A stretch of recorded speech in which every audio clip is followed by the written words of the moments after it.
Lundi, ça y est, ils y ont pris goût. Après leur toute première victoire dans l'histoire du Sénégal en Coupe du Monde de basket dimanche contre le Porto Rico, les Lions ont récidivé ce lundi face à la Croatie.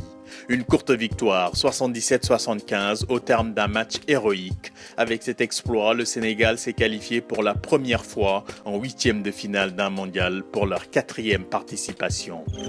Mardi, ils ont mis leurs menaces à exécution. Les djihadistes de l'État islamique ont diffusé sur Internet une nouvelle vidéo montrant la décapitation d'un autre journaliste américain, Steven Sotloff, 31 ans, ici à l'image, vêtu d'une tunique orange. Il avait été kidnappé en Syrie il y a un an. Steven Sotloff était apparu il y a 2 semaines dans l'enregistrement montrant la décapitation de James Foley, son compatriote, lui aussi journaliste. On le voyait agenouillé et se faire désigner comme le prochain à être exécuté si les États-Unis ne cessent pas leur bombardement en Irak contre l'État islamique.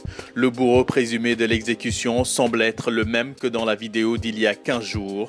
Dans l'enregistrement diffusé ce mardi, il menace cette fois de tuer un otage britannique. Mercredi, une question et un chiffre, 1900, c'est le nombre de morts de l'épidémie d'Ebola qui frappe l'Afrique de l'Ouest, selon le dernier bilan publié par l'Organisation mondiale de la santé ce mercredi. Un chiffre qui marque une forte accélération de la mortalité, puisque pas plus tard que la semaine dernière, on comptait un peu plus de 1500 morts sur plus de 3000 cas confirmés. À la question jusqu'où s'arrêtera cette épidémie, l'OMS espère stopper toute transmission dans les 6 à 9 mois, avec un bon espoir concernant le Sénégal et la République démocratique du Congo, qui connaissent des cas isolés d'Ebola qui n'ont aucun lien avec l'épidémie qui fait rage en Guinée, en Sierra Leone, au Libéria et dans une moindre mesure au Nigeria.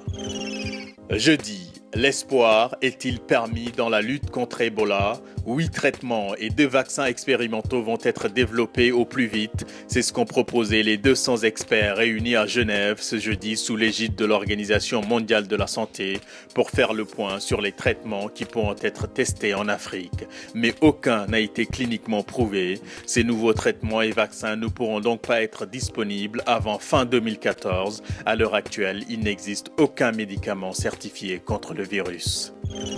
Vendredi, je suis au service des plus pauvres, c'est ma raison d'être. Rentrée compliquée pour François Hollande, qui aura finalement répondu ce vendredi aux attaques de son ex-compagne, dont le livre a fait couler beaucoup d'encre cette semaine en France. Un extrait du livre a particulièrement piqué au vif le président français, la fameuse expression sans dents par laquelle il désignerait avec mépris les pauvres, selon son ancienne compagne. Je n'accepterai jamais que puisse être mis en cause ce qui est l'engagement de toute ma vie, a déclaré François Hollande lors d'une conférence de presse au sommet de l'OTAN à Newport, au Pays de Galles. Il a d'ailleurs appelé qu'il poursuivrait son mandat jusqu'au bout, malgré un taux de satisfaction en chute libre qui en fait le président le moins populaire de la Ve République. Le Monde, le Sénégal, Adieu News. L'info avance. Bon week-end et bonne semaine.